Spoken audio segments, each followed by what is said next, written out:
présente la nouvelle caméra de chez nos amis YI,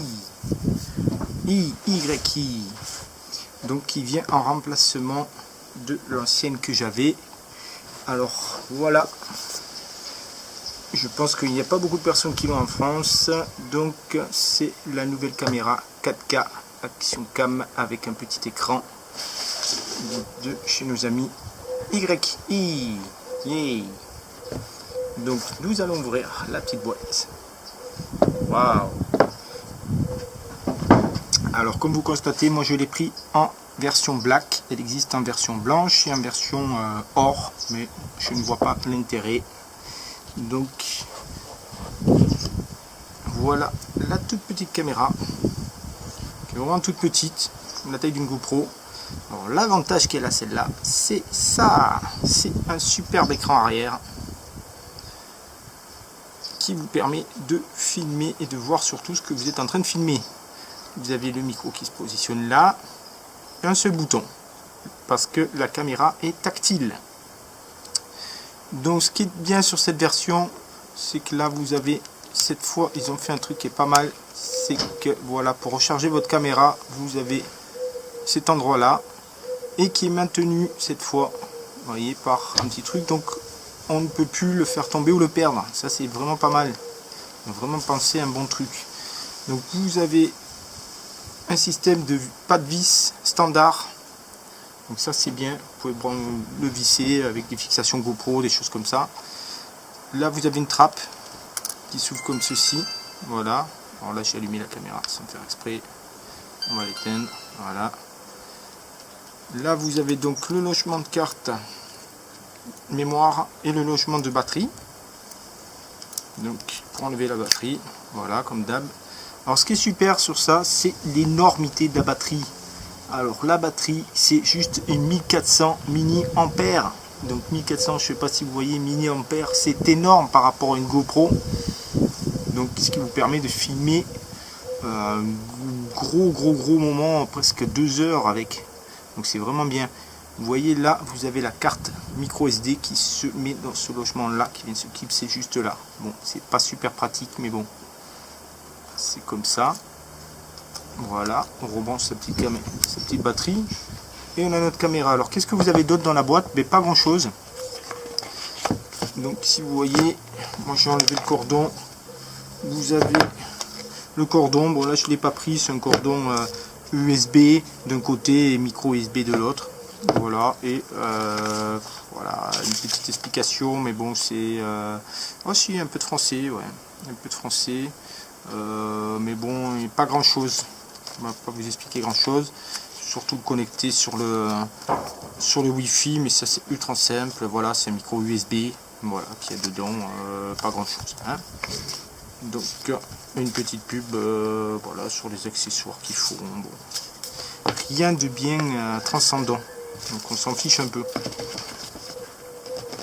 Voilà. On va remettre notre petit carton comme il était. Voilà. Alors, vous voyez, il y a même une petite mousse à l'intérieur. Donc c'est vraiment qualitativement, ça fait vraiment son job, hein. C'est vraiment intéressant. Alors, cette caméra, elle vaut 220 €. C'est pas très cher, vu les performances que ça a.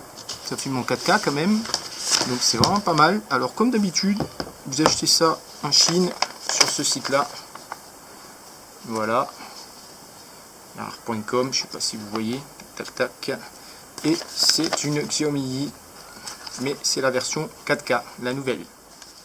Voilà.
Donc vous allez me dire, ok, c'est bien, c'est sympa, mais ça va dans l'eau?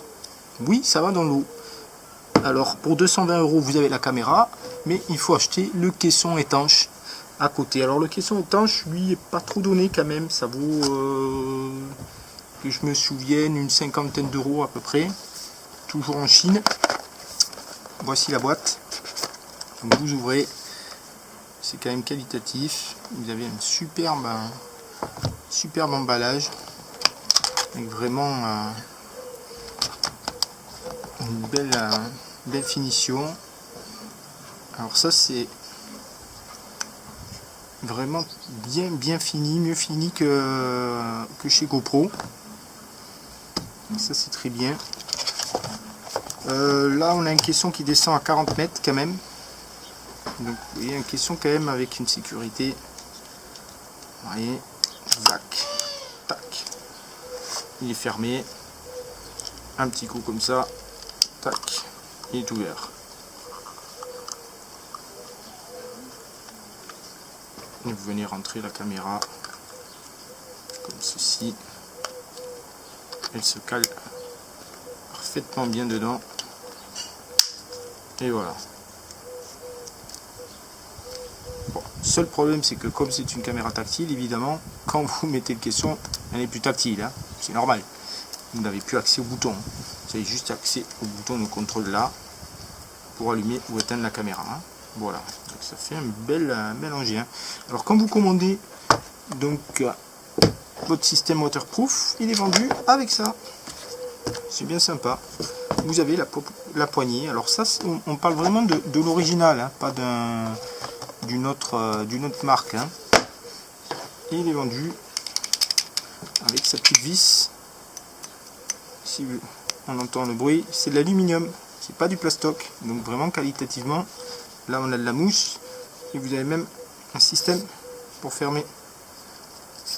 Donc ça c'est vraiment pas mal pour la pistoche ou la plage. C'est vraiment pas mal. Vraiment, donc vous avez deux attaches. Tac tac. Voilà. Donc on va sortir notre petite caméra de là.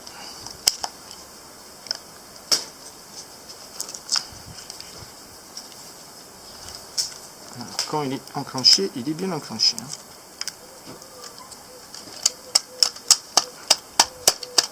Voilà. Ouais, ça bouge pas.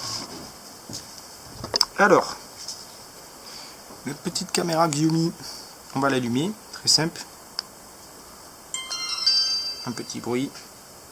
Vous voyez, vous pouvez voir ma tête. On a un écran tactile sympa. Touc. Vous voyez, on va se balader simplement en faisant dérouler. Donc c'est de l'anglais pour l'instant, j'ai pas trouvé un autre mode. Donc là vous avez tout ce qui est résolution. Alors on va monter, on a du 4K en 25 images par seconde. Donc là, attention, je reprécise, on est en PAL. Donc en PAL, vous n'aurez pas les mêmes caractéristiques que ce qui a marqué sur les sites. Donc ce qui est normal, hein, on perd un peu. Donc vous avez du 4K Ultra, donc je crois que c'est un peu plus large. Du 2,5K, évidemment, 25 images par seconde. Est-ce qu'on peut changer? Non, on ne peut pas changer la images par seconde, du 1440, 1920 par 1440. Par contre, on peut le faire en 25 images ou 50 images par seconde. Alors, moi ce qui m'intéressait, c'était le 1080. Alors le 1080, vous pouvez le faire en 25 images secondes, 50 images secondes ou 100 images secondes. Ça c'est top. Mais il y aura une subtilité par rapport à la stabilisation. C'est-à-dire que pour stabiliser, la caméra stabilise. Donc ça c'est bien, c'est une des seules caméras qui stabilise, il n'y en a pas beaucoup. Le problème c'est qu'elle va stabiliser en 50 images par seconde et pas en 100 images par seconde. Allez savoir pourquoi, bon c'est comme ça. Donc ensuite on a du 1080 Ultra, donc pareil, 50 ou 100. Du 960, 1280 par 960, alors là pareil, 50 images secondes ou 100 images secondes. Le 720, alors le 720 c'est pas mal parce que là vraiment on peut avoir du 200 images secondes, donc ce qui est énorme, c'est vraiment énorme. Donc résolution, c'est 200 images secondes. Hop, pardon, on va revenir dessus. Vous avez le 720 ultra, 50 ou 100 images secondes. Du 480, bon ça c'est vraiment pourri, en 200 images secondes. Donc là on va se remettre sur... on va remonter, vous allez voir. Alors entre le... là on est en... je sais pas si on peut voir la différence entre le mode normal et le mode ultra. On va regarder. On a la chaise là, vous voyez, on a ça. Je vais essayer de voir un peu ce qui peut changer, mais bon. Ultra. Voyons. Ah ouais, ultra c'est encore ultra grand angle. Ça déforme encore plus quoi. Ouais. On va pas. Je suis pas pour la déformation, franchement, je vois pas trop. Donc là, voilà. Ensuite, vous avez Auto Low Light.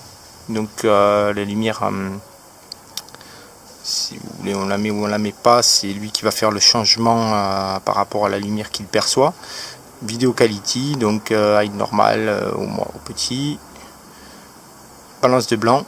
Automatique, alors c'est pas mal. Vous avez quoi, auto native tungstène, Cloudy, vous pouvez changer quand même la balance des blancs, ça c'est pas mal. ISO pareil, auto. Donc la stabilisation, alors ça c'est vous qu'allez changer, c'est comme en photo en fait. Donc là plus clair ou plus foncé, c'est vous qu'allez régler un peu. Donc c'est pas mal quand même, on a pas mal de choses. Et donc la fameuse stabilisation électronique. Donc qui permet de pas trembler. Time, je ne sais plus ce que c'est trop. Ensuite on va rentrer dans les paramètres, donc adjuste distorsion, donc pour limiter tout ce qui est distorsion. Donc le système Wi-Fi, SD carte, donc il vous dit voilà, j'ai mis une 32 Go, ouais, voilà c'est bon. Ok. Ensuite vous pouvez mettre du Bluetooth parce qu'apparemment on peut avoir une petite télécommande Bluetooth qui est en option évidemment. Le volume, donc vidéo standard PAL ou NTSC. Advanced, lors de Vis Info, Factory Reset pour la remettre Advanced, vous avez Screen Auto Power, vidéo rotation si vous voulez changer, faire une rotation de votre caméra quand vous la mettez à l'envers, la date, le temps et tout quoi. Donc vraiment pas mal de choses. Donc voilà. Donc vous avez aussi le mode photo aussi. Alors mode photo, alors que je me rappelle, no file, c'est pour lire, vidéo. Voilà, vous appuyez là, vous avez photo, timer, birds, time-lapse vidéo, slow motion. Donc si je fais du slow motion, il se met en 720 par 100. Bon, c'est lui qui décide, je suis pas trop chaud qui décide pour moi, mais bon. Photo, vous êtes en 12 millions de pixels. Bon, ça suffit. Vous voyez, avec une carte de 32 Go, vous pouvez faire 5288 photos, ce qui est énorme. On va se remettre en vidéo. Donc là, j'ai actionné le mode de Wi-Fi. On le voit là-haut. D'ailleurs, à côté de la batterie, vous avez votre niveau de batterie, vous avez le mode Wi-Fi. Alors le mode Wi-Fi, ben, on va la poser. On va poser notre petite caméra.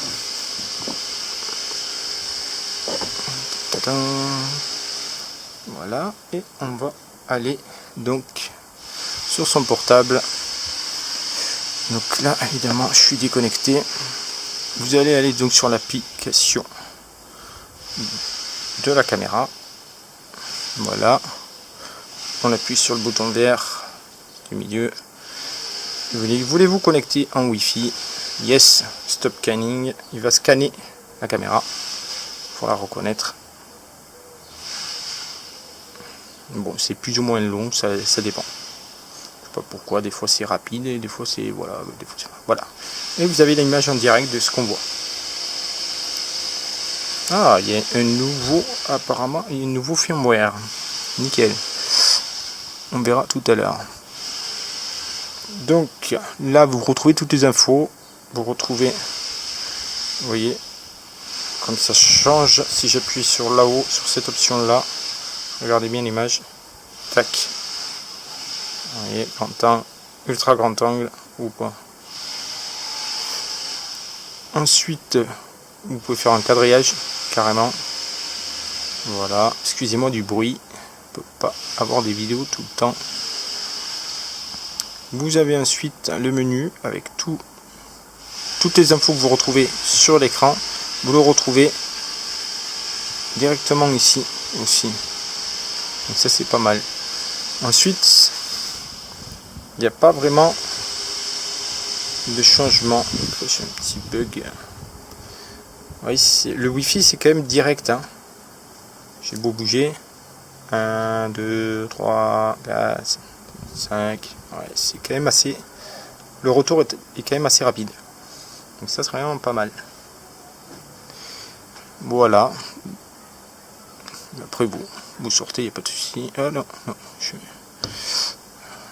vais pas faire ça, on va faire la firmware. Donc c'est vraiment une bonne petite caméra qui permet vraiment de bien s'amuser, de faire beaucoup de trucs. Et c'est vraiment intéressant parce qu'elle est vraiment qualitativement, elle est vraiment sympa, moi je trouve. Voilà. Vous voyez, elle déconnecte l'écran dès que vous l'utilisez pas pendant un moment, ce qui permet vraiment de ne pas perdre en batterie. Donc c'est vraiment pas mal. Je la trouve en finition, franchement, rien à envier à une caméra GoPro. Donc je vous dirai ça par la suite sur en qualité vidéo. Je ferai une petite vidéo où on verra ça. Mais franchement, je sens que ça va être bien. Là vous retrouvez les LED. Vous voyez la LED bleue là que vous avez là. Donc elle va changer ensuite de couleur une fois que vous allez descendre bien sûr en batterie. Je crois qu'ensuite ça devient violet, ensuite rouge pour vous dire que il n'y a plus trop de batterie, quoi. Voilà. Donc un super produit pour l'instant. On va l'essayer, mais voilà, et je vous dirai ça. Allez, je vous reprends, j'espère que ça vous a plu. Je vais vous mettre une petite vidéo pour que vous voyez la qualité de la caméra. Voilà. Hein, allez, salut, à plus pour un nouveau tuto.